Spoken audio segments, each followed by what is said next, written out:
Hey guys, potatoes are probably the most versatile and one of the most eaten vegetables in the world.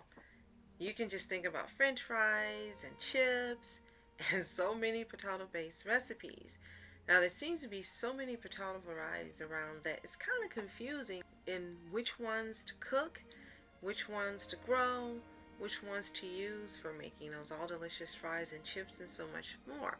So whatever you're deciding to buy potatoes for, stocking up on them is always a great idea, especially when they're on sale.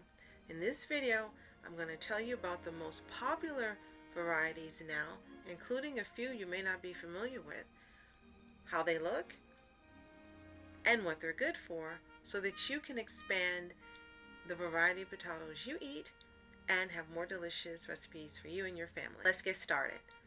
Now, the all popular and all familiar red potato is going to be first.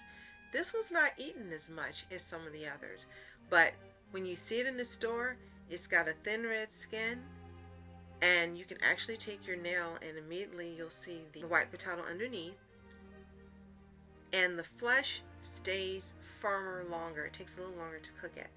It comes in many shapes. Generally, they stay small. You don't have them like the large baked potatoes. They can even be egg-shaped, and they're very smooth. They're very waxy, meaning they're not as starchy as other potatoes. When you peel them, they're much juicier, and they're the best for making all types of different dishes. They're small, they're versatile, and they also have the ability to absorb whatever flavors you cook them with, sort of like tofu. Now, once they're boiled, they're great for making smashed potatoes, also sauteing for hash browns, and you can even use them for potato salad. They're really excellent for that because they retain their shape much better than the yellow potatoes. So, red potatoes are your way to go if you want something that's versatile all around. Next up, Yukon Gold potatoes, one of my favorites. They're named after Canada's Yukon River, once a gold rush hotspot, and they have a beautiful color inside and out. The taste is buttery and rich, and the texture is smooth, and their skin is very thin, and they get really creamy the longer you cook them. Now, Yukon Gold potatoes tend to be best for making simple dishes that you're going to boil, bake, and mash. They make excellent mashed potatoes, and their velvety taste and texture shine when cooked in those three ways. Next up is yellow potatoes, not to be confused with yellow gold. Now, the yellow potatoes have a lighter color, a more tan skin, and the flesh itself is also creamy like the Yukon Gold potato. Some are marble size, some are large, especially the type you want to use for baking, and some are even oblong shaped like for fingerlings. They taste rich and buttery as well, but they also have a subtle sweetness that the Yukon Gold doesn't have. The texture, once they're prepared, velvety, very moist, and slightly waxy. Now, yellow potatoes are very well suited for grilling or high heat oven cooking, such as in making baked potatoes. The skin becomes crisp, and the buttery flesh takes on a caramelized sweetness the longer you cook them. I prefer not to cook potatoes that long in the oven, but for those of you that are die-hard 30 to 45 minute cookers, yellow potatoes are your best bet. Russet potatoes, also one of my favorites because for me they're really versatile. Russet potatoes, also known as Idaho potatoes in the U.S., with a skin that's smooth and kind of mottled brown, and the flesh underneath is really pale. They come from medium to large size. You won't find very many small russet potatoes, and the shape is almost always oblong. They have a distinct density to them, and it kind of tastes floury, and they get fluffy depending on how you cook them. And they're best for applying butter to. They're great for making potato chips at home. They're great for making raw vegan fries in the dehydrator because they're drier, meaning that they're highly absorbent. And they're also really good for mashing and for baking as well. But when you bake russet potatoes, you got to be sure to poke them with a fork so that steam can escape. They won't cook as quickly if you don't poke them with the fork. Fingerling potatoes. They tend to be more expensive in the store, and usually when you find them in bags, they either come in all yellow or a mixture of colors, red, yellow, and sometimes purple. Now, they're not new potatoes as they are normally labeled.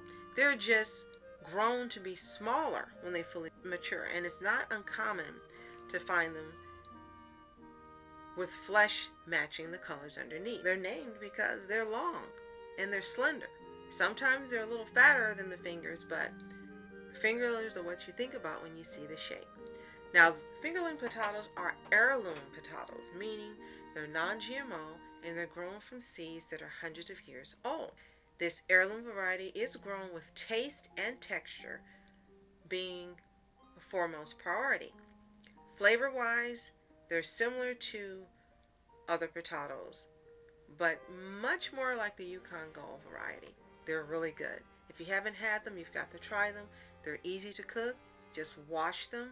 I would scrub them on the outside, cut them in half, and be sure to leave that skin on as is. You can roast them, bake them, boil them. They're velvety. They have a dense texture. They are absolutely delicious. Now, similar, you got sweet fingerling potatoes, and these are like sweet potatoes. They have a bright orange flesh, mauve skin, except they're smaller and more oblong, more soft-skinned, and less stringy than a regular sweet potato. Same as the regular fingerlings. Wash them, have them, but throw these into the oven, toss with olive oil and coarse salt, and they're absolutely fabulous. And they're also great in the dehydrator as well. Sweet potatoes you're very familiar with. They have a copper skin that conceals a vibrant orange flesh underleaf. And the flavor they're named for, they get sweeter the more you cook them. They're soft, incredibly moist, slightly stringy once cooked, but they're very firm and hard raw. I eat them raw, and that's sweet potatoes are the only potato that you can eat this way. Cooked or raw, they're safe to eat and quite delicious. If you're gonna cook them, get organic so you don't have to peel the skins. Just scrub them really well. The skins add to the tastiness and also gives you more dense nutrient offering, including beta carotene. Otherwise, chop them, you can roast them, you can steam them, you can make candy potatoes, you can make sweet potato fries, and again, eat them raw. They are a pleasure unlike anything you've tasted raw. Give them a try, come back and let me know what you think in the comments. Purple sweet potatoes, or ube, U-B-E. They're vibrant skin, and it can range from magenta to violet, but when you nick it with your fingernail, it's white underneath. Now, they're slightly less sweet than regular sweet potatoes. The flesh is dense, but they're more tender when you cook them. You can either mix them with sweet potatoes and make a beautifully colored sweet potato dish, or if you swap them out, you're going to have to cook them longer or at a higher temperature because they are slightly starchier than a regular sweet potato. And last but not least, my new favorite, only second to sweet potatoes, are Japanese sweet potatoes or Okinawan potatoes. They have a deep purple color and they're creamy to pale yellow flesh as well. I like the ones that are purple on the outside and purple on the inside. They have a sweetness that's balanced. It's nutty, it's delicious, it's tasty, and when you actually take them and saute them, the flavor is much different than anything you ever tasted. Now, they tend to be denser and drier and starchier than orange sweet potatoes. They're also full of crazy nutrition. They are the most nutritious potatoes on the planet. They are a one-for-one swap for typical sweet potatoes as far as making recipes. But again, if you want a higher nutrition value, if you want them to be starchier for casseroles or gratins and not being as sweet, then Japanese sweet potatoes are your way to go. So, how many of these potatoes do you currently eat? And which are your favorites? Let me know in the comments below. And which one was new to you that you didn't know about and have never tried? Let me know that as well. And be sure to like and subscribe for more videos like this, as well as my other videos on faith, health, beauty, cooking, reviews, and so much more. Thank you so much for joining me. I really appreciate you taking the time out of your day. Continue to be happy, healthy, whole, and wonderful. See you next time.